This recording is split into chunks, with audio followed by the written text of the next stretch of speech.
जय हिंद दोस्तों। स्वागत है आपका अपने YouTube channel study for success में।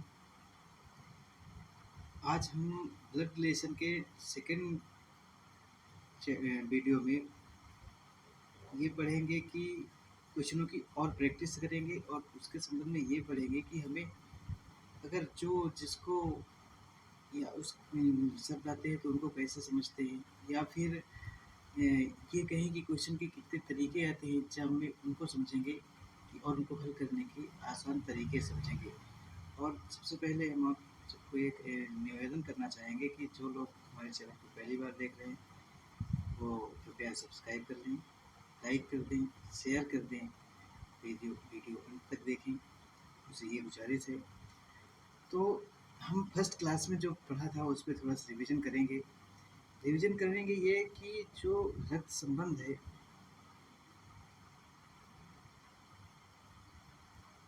रक्त संबंध में हमें केवल 2 से 3 बातों का ध्यान रखना है। पहली बात ये ध्यान रखनी है कि जो हम प्रश्न हल कर रहे हैं, जो उस पे वंश आ रहा है या पीढ़ी आ रही है, वंशावली आ रही है, वो पीढ़ी या वंशावली किस स्टेप पे है, या अप स्टेप पे है या डाउन स्टेप पे है। प्रश्न में किस व्यक्ति के साथ संबंध ज्ञात करने के लिए कहा गया है। दूसरी बात यह है कि संबंध ज्ञात करना होगा, संबंध ज्ञात कैसे करते हैं। तीसरी बात ये जानना होगा कि जिस व्यक्ति के लिए कहा गया उसका जेंडर क्या है, वो पुरुष है या स्त्री है। पुरुष होगा तो हम उसे प्लस से डिनोट कर देंगे, स्त्री है तो माइनस से डिनोट कर देंगे। वंशावली पे अगर हम बात करें तो अगर वंशावली पे एक तो हमारी स्वयं की वंशावली होती है, स्वयं का मतलब अगर आता है उस पर हमारे भाई बहन आते हैं, भाई बहन। ये अब चचेरे भी हो सकते हैं, मौसेरे भी हो सकते हैं, फुफेरे भी हो सकते हैं, ममेरे भी हो सकते हैं। चचेरे, ममेरे, फुफेरे, मौसेरे, ये भाई बहन हो सकते हैं।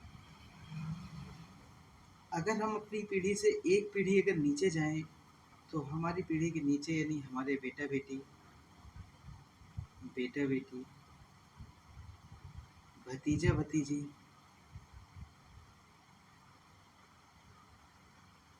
भतीजा भतीजी, भांजा भांजी,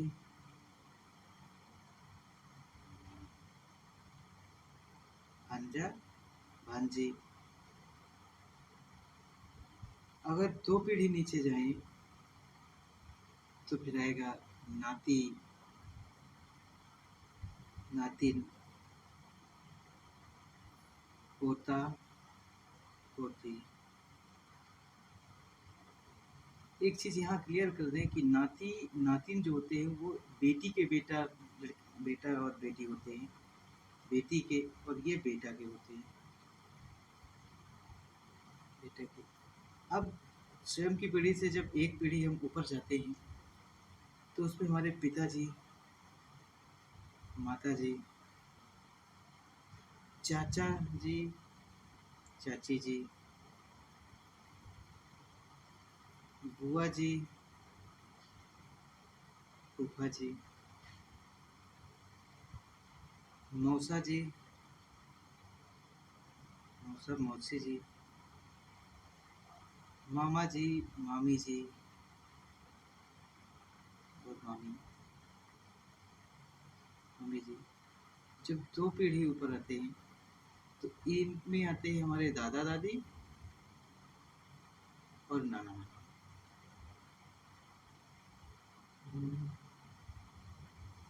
नानी। उम्मीद करते हैं कि ये बात आपको समझ में आ रही होगी। फिर भी आप इसका स्क्रीनशॉट ले सकते हैं अपनी सुविधा के लिए, या कहीं नोट कर सकते हैं या फिर याद कर सकते हैं।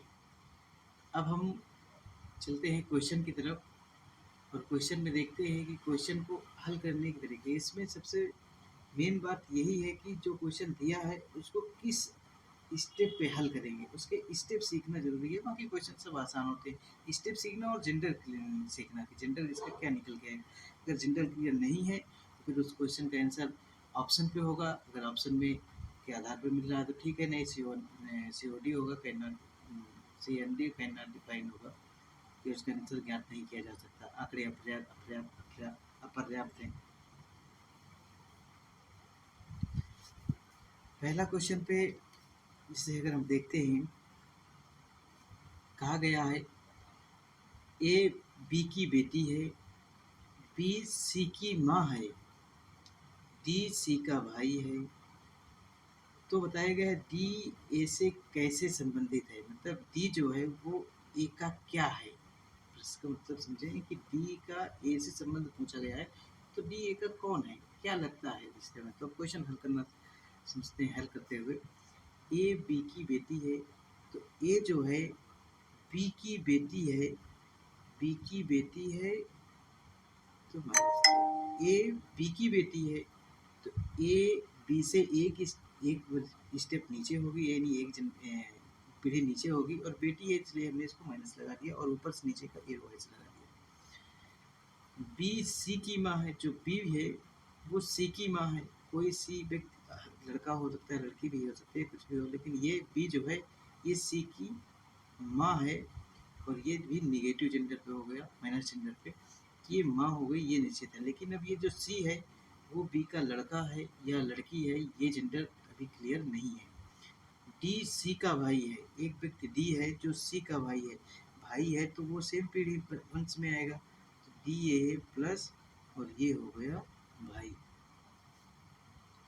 तो जो डी है वो सी का भाई हो गया, सेम पीढ़ी में प्लस और भाई। अभी भी ये सी का जेंडर क्लियर नहीं है भैया, तो डी ए से कैसे संबंधित है, तो जो डी है वो ए से कैसे संबंधित है, तो बी एक बी और ए और डी जो है देखिए एक सेम पीढ़ी पे है, और ये बेटी है, और ये जो डी है वो सी का भाई है, और सी की माँ बी है, तो अगर सी की भी माँ बी है तो डी की भी माँ बी होगी, और बी की बेटी ए है, तो ये और ये बेटा बेटी हो गई, और ये बेटी है तो ये क्या हो गया बेटा, और बेटा है तो ये होगा भाई। तो जो डी है वो ए का भाई है।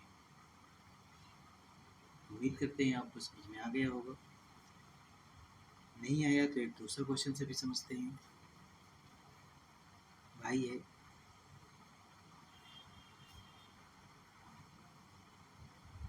दूसरा क्वेश्चन है पी क्यू का भाई है। अब भाई है तो सेम वंशावली में होगा, पी है और ये क्यू है, तो पी क्यू का भाई है, तो क्यू का भाई हो गया। अब क्यू पी की बहन है या भाई, ये नहीं पता, जब तक जेंडर क्लियर ना हो तब तक उसके विषय में कुछ भी कह पाना मुश्किल है। और आंसर की बात आएगी तो ऑप्शन पे देखेंगे, ऑप्शन के अनुसार कैसे आंसर निकालेंगे उसमें। आर क्यू की माँ है, तो जो आर है वो क्यू की माँ है, माइनस और ये माँ हो गई, आर माँ है क्यू की, तो ऊपर को एरो बना देंगे, आर एक पीढ़ी ऊपर है इसलिए ऊपर लिखेंगे, और माँ हो गई। एस आर का पिता है, एक व्यक्ति एस भी है जो आर का पिता है, यानी इससे भी एक पीढ़ी ऊपर, और प्लस हो गया पिता हो गई, एस आर का भी पिता हो गया। टी एस की माँ है, एक टी है जो एस की माँ है, तो इससे भी एक पीढ़ी ऊपर जाना है, तो हम इसको यहाँ से बना दें, ये व्यक्ति है, ये एस है, ये आर है, ये क्यू है, ये पी है, तो ये प्लस भाई माँ माइनस इसका ये पिता प्लस, और आगे कहा गया है टी एस की माँ है, टी इसकी भी माँ है माइनस, और ये माँ हो गई, माँ है। पी टी से कैसे संबंधित है, जो पी है पी टी से कैसे संबंधित है, टी से इसका जेंडर बताना है कि ये इसका पी टी की कौन, समझो ये जो भी होंगे भाई भाई या भाई बहन, इसकी माँ है माँ, माँ के पिता जो होते हैं नाना, नाना की जो माँ है उनको हम कहेंगे पर नानी, और पर नानी है ये, तो ये क्या होगा पर पोता होगा, क्योंकि पर पर नाती होगा, क्योंकि बेटी का बेटा है ना, तो पर नाती होगा इसका, पर नाती तो आंसर होगा पी टी का परनाती है। परनाती, अब इस पे परनाती नहीं है, परपोता दे रखा है, परपोता लगा सकते हैं। अगला क्वेश्चन है, उम्मीद करते हैं ये भी आपको समझ में आ गया होगा।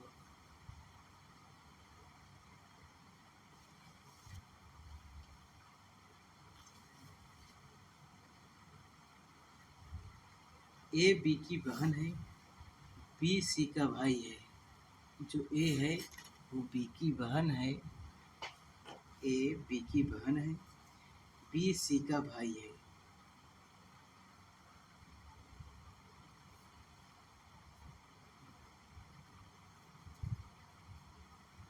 ए बी की बहन है, बी सी का भाई है, सी डी का पुत्र है, डी ए से कैसे संबंधित है?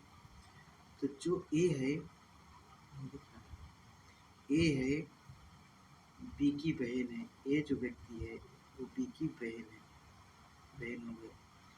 बी जो है वो सी का भाई है, तो सी है सेम पीढ़ी पे चल रहे हैं, तो सी जो है, बी जो है सी का भाई है। अब सी बी का क्या है ये पता नहीं है। जब ए बी की बहन थी तब बी का जेंडर नहीं क्लियर था, जैसे ही बी सी का भाई हुआ तो बी का जेंडर क्लियर हो गया और बी भाई हो गया। सी डी का पुत्र है, जो सी है वो डी का पुत्र है। अब ये जो सी है वो डी का पुत्र है। अब डी सी की माँ है कि पिता है ये अभी क्लियर नहीं है। डी ए से कैसे संबंधित है? जो डी है वो ए से कैसे संबंधित है? देखो ये पुत्र है, इसका ये भाई है तो ये भी पुत्र है, ये बहन है तो ये भी पुत्री है। तो ए तो डी की पुत्री है, लेकिन डी जो है ए की माँ है या पिता है, ये तब तक नहीं पता चल पाएगा जब तक इसका जेंडर नहीं पता चलेगा। तो इस तरीके के क्वेश्चन आपको ऑप्शन से करना है। ऑप्शन में दिया है, क्या दिया है? माँ दिया है, और माँ और पिता में क्या दिया है? केवल माँ दिया है, तो इसलिए हम इसका आंसर ऑप्शन बेस पे माँ लगा देंगे। और अगर ऑप्शन में माँ पिता दोनों होता तो कहीं दोनों का ऑप्शन जब मिलता तब लगाते, ये दोनों में से फिर ऑप्शन में आता कि आंकड़े अपर्याप्त है या ज्ञात नहीं किया जा सकता। उम्मीद करते हैं ये क्वेश्चन भी आपको समझ में आ गया होगा। अगला क्वेश्चन है क्वेश्चन नंबर 4।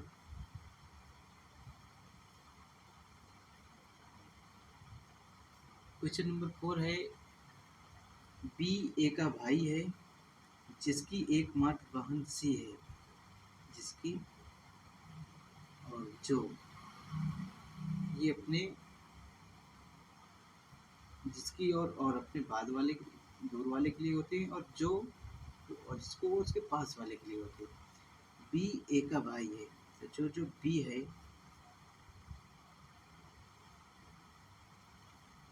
जो बी है वो ए का भाई है, जेंडर और भाई हो गए। जिसकी एकमात्र बहन सी की माँ है, जिसकी बी की एकमात्र बहन कोई है, मान से इधर ये, या ये भी इसकी एकमात्र बहन हो सकती है। बहन है तो एकमात्र मतलब बहन तो है लेकिन एक ही बहन है, तो ये भी हो सकती है, ये भी हो सकती है। तो आगे जब तक जेंडर क्लियर हो ना हो।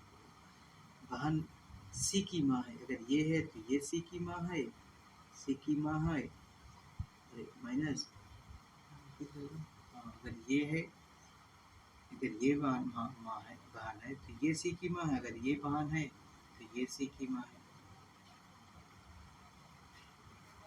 अब आगे क्या कहा गया है? अब आगे कहा गया है, माँ है डी सी की नानी है, जो डी है वो सी की नानी है, यानी जो डी है माइनस जेंडर पे और सी की नानी है। नानी तब होगी जब माँ की माँ हो, और अगर ये माँ है, ये माँ है, तो ये भी तब भी नानी है, और ये माँ है तब भी नानी है, माँ है।